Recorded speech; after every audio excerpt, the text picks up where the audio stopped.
lecture for your last quiz, quiz 12. So we'll be continuing with integers for quiz 12. Today we're doing part 2, multiplying, dividing, and exponents, all with integers. If you remember, integers are positive and negative numbers. So let's get started with multiplication. Now, first, to indicate multiplication, we're not using the x. X is now going to be used only as a variable to represent another number. So instead, we're going to use a dot between the numbers or use the parenthesis to separate the numbers. So I've given you a couple of examples. So you can do -3 and then .5. Notice that this is not a decimal point, it's a dot in the middle of the numbers. That means times. So this is -3 times 5. Or you can use parentheses. -3 in parentheses and then just the 5 without the dot. Or you can put both of the numbers into parentheses. All three of those mean multiply. Okay, so here are your two rules. Rule number 1. If both signs of the numbers you're multiplying are the same, your answer will be positive. So if you have a +3 times a +5, we all know that's going to give you +15. If both signs are negative, a -3 times a -5, your answer also will be a +15. Okay, so if the signs are the same on the numbers you're multiplying, your answer is positive. It doesn't matter if they're both positive numbers you're multiplying or both negative numbers you're multiplying, your answer will be positive. Now, the other choice is if the signs are different. If one is a negative and the other one is a positive, then your answer will be negative. So if you have a -3 times a +5, your answer will be -15. If you have a +3 times a -5, then your answer is -15. All right, on the next screen, we're going to do some examples of multiplying positive and negative numbers. Okay, so here, now we're going to do some examples with multiplication. So we'll start with 6 times a -2. If you remember the rules, if it says you have two numbers that have the opposite signs, this is a +6 and this is a -2, then the answer will be negative. And what is 6 times 2? 6 times 2 is 12. So our answer is -12. Down here we have a similar situation. We have a +3 times a -11. What's different with this one is they're both in parentheses. This one only had one number in parentheses. It doesn't matter, they're still being multiplied. So a positive times a negative is a negative, and 3 times 11 is 33.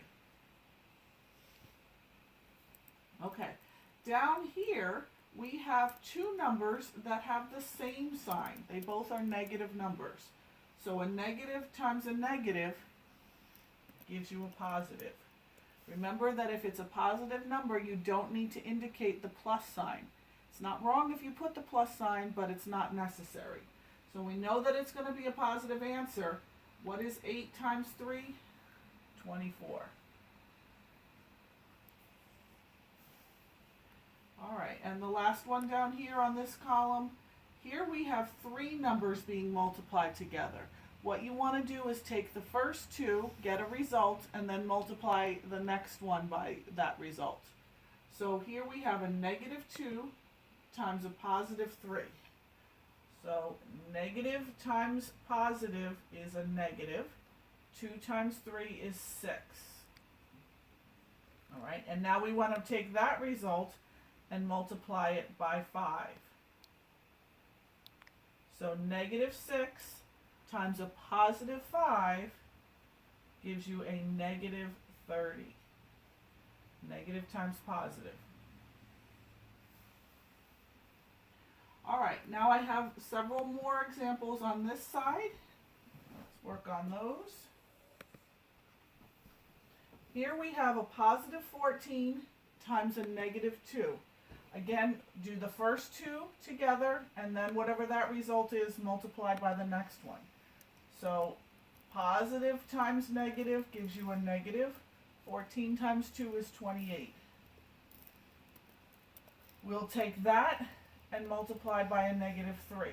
Here we have a negative number times a negative number, which gives you a positive. And 3 times 28 you can do on the side. 8 times 3 is 24. Carry the 2. 6 plus 2 is 8. So we get an answer of 84. And it is a positive 84, again, because negative times negative is positive. Okay, moving to the next one. We have a negative 7 times a positive 3. All right, negative times positive is negative. Negative 21. We'll take that result and multiply by 5. So a negative number times a positive number gives you a negative answer. 21 times 5, I think, gives you 105.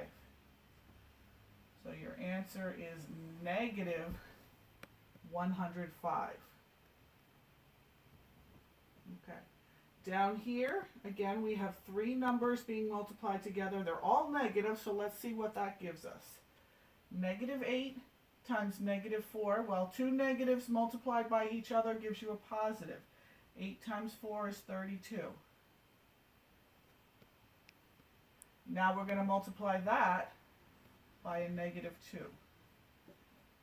Positive 32 times negative 2, positive times negative, negative 64.